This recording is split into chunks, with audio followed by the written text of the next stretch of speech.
South Africa will celebrate 20 years of democracy in a few months.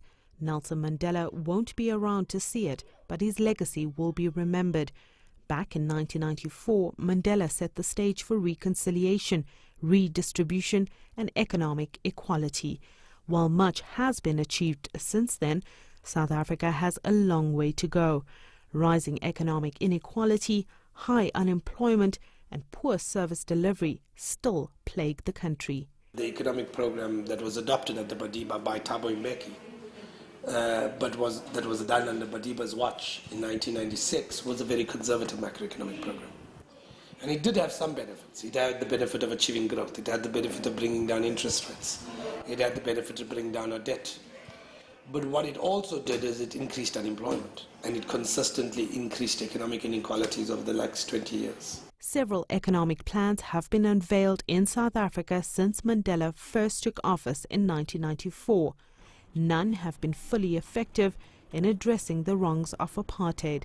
The South African government is still struggling to create jobs, mostly because it's failed to adequately address the area of education. Education has been a singular failure under the ANC-led government. And to some extent, one can actually fault Mandela for that, because he appointed a Minister of Education in 1994 who embarked upon substantial changes to the education system.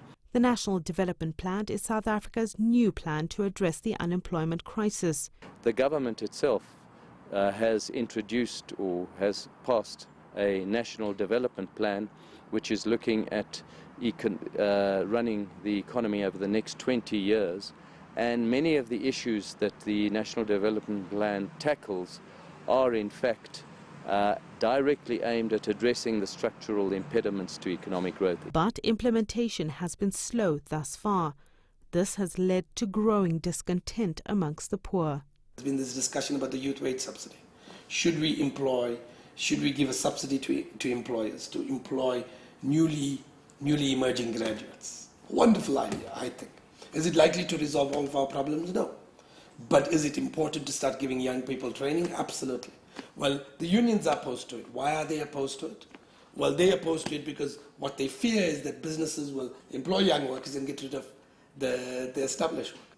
The problem is both labor and business have fundamentalist orientations, if you like. They're not very pragmatic. Government and labor unions in South Africa continue to battle it out while the private sector looks on. With no agreement on policy, efforts to create jobs seem to be failing.